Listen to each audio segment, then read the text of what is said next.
로마서 강의 12번째 시간입니다. 원래 인간은 하나님의 아름답고 선한 계획에 의해 창조되어 행복한 삶을 누리고 있었습니다.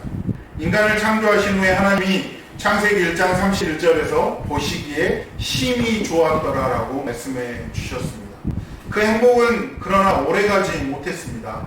첫사람 아담의 교만과 불순종으로 말미암아 죄를 짓게 되었고 하나님과의 관계가 끊어진 채 그 후손인 인간 모두에게는 고통과 아픔이 들어왔으며 심판을 받아 죽음과 영원한 형벌을 받게 되었습니다. 이것을 오늘 본문 12절에서 이렇게 설명하고 있죠. 12절입니다. 시작. 그러므로 한 사람으로 말미암아 세상에 들어오고 죄로 말미암아 사망이 들어왔나니 이와 같이 모든 사람이 죄를 지었으므로 사망이 모든 사람에게 이르렀느니라. 아멘. 이렇게 되었습니다. 하나님께서 창조해 주셨는데 한 사람으로 말미암아 죄가 들어왔고 그걸로 인해 죽게 되었죠. 그럼에도 사람들은 죽음의 이유를 알지 못한 채 당연한 운명으로 받아들이거나 죽음의 원인이 되는 죄가 무엇인지조차 알지 못한 채 살아가고 있습니다. 지금도 수많은 사람들이 자기를 지으신 하나님의 존재도 모르거나 알았다 해도 믿지 않은 채 무신론으로 살아가고 있죠. 그러니까 사람들은 자기가 잘나서 살아가고 있고 자기가 못나서 죽는 줄 알고 있지만 그것이 아니라 오히려 하나님께서 함께 해주고 하나님을 몰랐기 때문에 죽을 수밖에 없었던 것이죠. 그러기에 하나님께서는 율법을 주셔서 죄악이 무엇인지 깨닫게 하시고 회개의 길을 열어주셨습니다. 13절 말씀입니다. 우리 13절 한번 보실까요? 시작. 죄가 율법 있기 전에도 세상에 있었으나 율법이 없었을 때에는 죄를 죄로 여기지 아니하였느니라. 아멘. 그러나 율법을 안다고 해서 율법을 지킨다고 해서 완전한 죄의 문제가 해결되는 것이 아니라는 것이죠. 죄인은 자기 스스로의 죄의 문제를 해결할 수 없기 때문입니다. 물론 사람이 죽음으로 죄의 대가를 치를 수 있습니다. 그러나 그것은 죄의 문제를 해결한 것이 아니라 죽음으로 멸망한 것뿐입니다. 죄의 문제를 해결한다는 것은 다시 하나님과의 관계가 회복되어 영원히 사는 것이죠. 그런데 인간은 스스로는 여기에 도달할 수 없었습니다. 그래서 인간은 죄와 죽음, 고통과 절망 속에서 죽어갈 수밖에 없었죠. 근원적인 죄악과 본질적인 한계 안에 살 수밖에 없었고 언젠가 반드시 죽을 수밖에 없는 존재로 조금 일찍 가느냐 늦게 가느냐 겨우 장수하는 것을 겨우 꿈으로 가지고 살아가는 사람이 될 수밖에 없었다는 것입니다. 그러니까 죽음이 나쁜 거고 죽음 앞에서는 어쩔 수 없고 결국 누리는 복 해봐야 짧게 사느냐 길게 사느냐 겨우 이 정도로밖에 살 수 없었다는 것입니다. 그런 우리에게 하나님께서 아들이신 그리스도 예수님을 이 땅에 보내시고 십자가에 달려 우리의 죄값을 치르게 하시로 영원한 생명, 구원의 길을 준비해 주셨습니다. 이 사실을 진심으로 믿고 따르는 사람은 하나님께서 죄인이 아니라 의인으로 여겨주시고 영원한 생명을 보장해 주셨습니다. 단지 믿기만 하면 주님께서 주신 우리를 향한 사랑을 인정하기만 하면 그 믿음으로 우리를 하나님께서 의롭다고 여겨주시는 것입니다. 그래서 하나님과 관계가 회복되고 죽음으로부터 죄의 심판으로부터 해방되어 영원한 생명을 누리게 되는 소망을 갖게 되는 것이죠. 그 소망의 말씀이 요한복음 1장 12절 말씀이죠. 영접하는 자 곧 그 이름을 믿는 자들에게는 하나님의 자녀가 되는 권세를 주셨으니 그러니까 죽음을 뛰어넘는 하나님의 사랑을 경험할 수 있는데 그 사랑이 무엇이냐?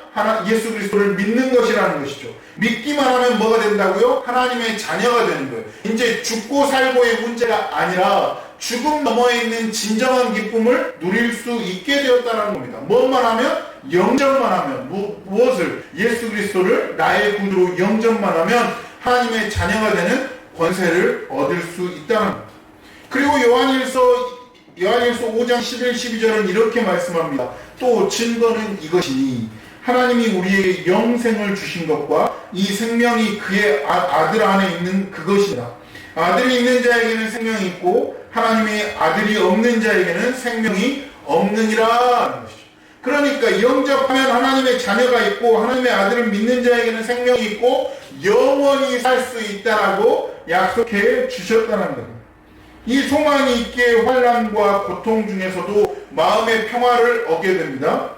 진정한 신앙은 고통의 현실을 넘어서서 궁극적인 소망을 발견하고 그 안에 기쁨과 평화를 누리게 됩니다. 이것이 아들 예수 그리스도를 믿는 자들인 거죠. 그 아들 예수 그리스도를 믿게 한 하나님의 은혜라는 것이죠. 사실 우리는 이러한 구원의 특혜를 받을 만한 사람들이 아닙니다. 인격이 좋은 것도 아니고요. 생활이 착한 것도 아닙니다. 또 세상에서 대단히 뛰어난 지식을 가진 사람도 아니고 다른 사람들에게 커다란 공헌을 한 것도 아닙니다. 그러니까 한마디로 잘난 사람들이 아닙니다. 그런데 영원한 생명을 얻는 특권을 받았습니다. 단지 우리가 하나님의 사랑의 행동, 즉 나를 위하여 예수 그리스도께서 십자가에서 죽으셨다는 복된 소식을 알게 해주시고 그 믿음으로 그것을 믿음으로 받아들이게 된 것뿐이죠.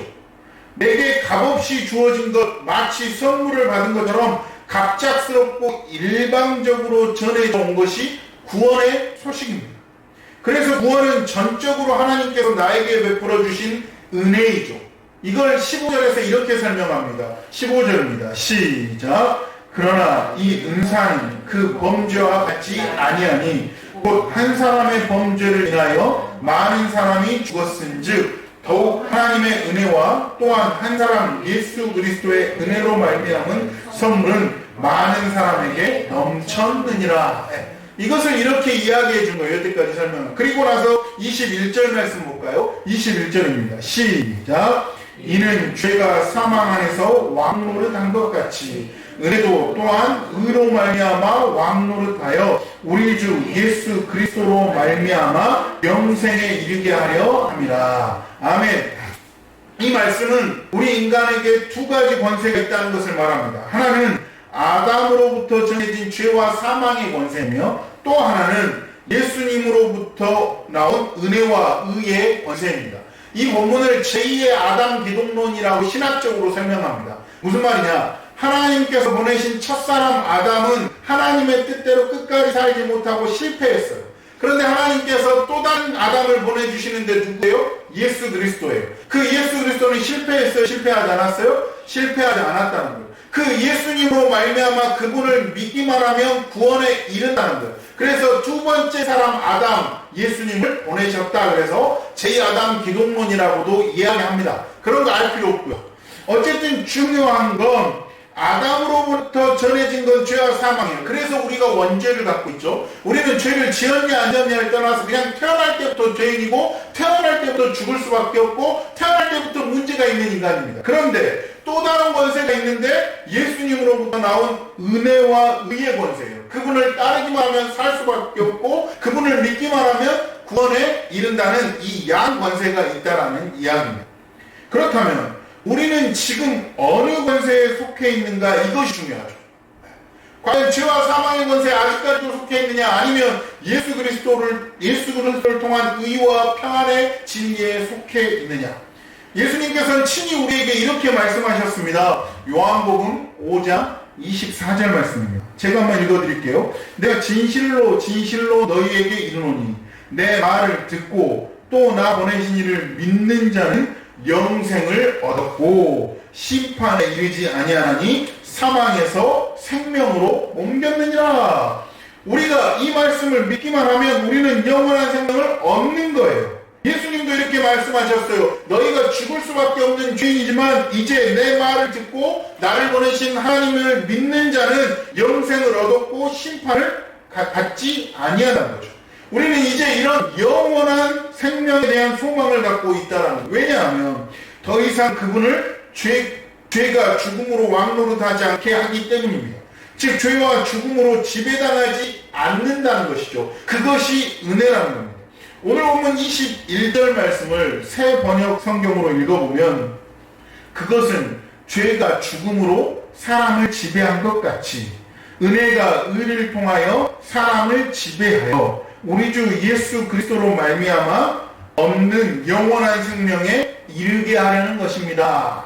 그러니까 예수님을 믿기만 하면 영원한 생명을 얻는다는 이야기죠. 이제는 예수 그리스도의 은혜가 의를 통하여 그분을 다스려 주시고 영원한 생명을 주셨습니다. 죽음을 앞둔 인생에게 영원한 생명을 주시고 그것을 알게 해주신 소망을 가진 우리가 어찌 기뻐하지 않을 수 없겠냐는 말.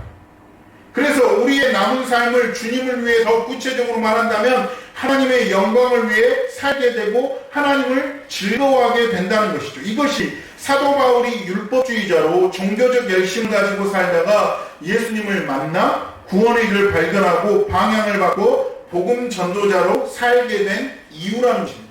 그러니까 사랑하는 성도 여러분, 이제 우리는 죄와 사망의 권세는 우리랑 관계가 없어졌습니다. 이제 예수님으로 인해 의와 은혜의 길이 열렸다는 거예요. 그럼 이제 우리가 어떻게 살아가야 되냐? 지금까지 살아왔던 방향을 이제 버리고 앞으로는 예수 그리스도를 믿음으로 그 복음 전도자로서의 삶을 살아가야 한다는 것이죠. 우리는 영원한 복을 받았습니다. 할렐루야. 어떤 것보다 더 큰 복을 받았습니다. 겨우 어느 대학을 나왔고 겨우 얼마를 갖고 있으며 겨우 어디에 사느냐 이런 것들은 실은 중요한 게 아니에요. 실은 갖고 싶을 때도 있죠. 나이키 신발을 갖고 싶을 때도 있고 언더아머 티를 갖고 싶을 때도 있어요. 근데 그것을 갖냐 못 갖느냐는 중요한 게 아니라는 거예요. 진짜 중요한 건 무엇이냐? 예수 그리스도로 인한 구원의 즐거움, 그걸로 인한 기쁨의 삶, 또한 그 복음을 증거하는 삶, 이것이 우리의 인생을 이제는 좌지우지 해야 된다는 거예요. 중요하잖아요.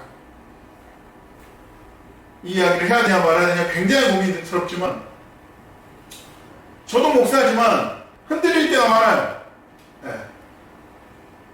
어디에서 오라고 할 때도 있고요. 또 돈 좀 더 있었으면 좋겠고요. 또 이 예배당이 꽉 차도 좋을 것 같아요. 인간적인 것들이 끊임없이 올라옵니다. 네. 끊임없이 올라오죠. 실은 죄와 사망의 권세에서 벗어나 천국 백성이 된 예수 그리스도로 인해서 의와 평강으로 인한 천국 백성이 된 건 멀어 보여요. 그렇죠. 결국 내가 죽어야만 가질 것 같은 거예요. 그러다 보니까 세상 속에서 필요한 것들, 세상 속에서 갖고 싶은 것들이 너무 크게 와닿을 때가 있어요. 그래서 영원한 생명을 주신 예수 그리스도를 잊은 채 왜 내 삶은 이럴까라는 고민들 가운데 우리는 살아간다는 거죠. 그런데 그것을 모두가 다 내려놓을 수 있는 가장 큰 이유가 뭐냐면 다시 예수님께로 돌아가는 거예요.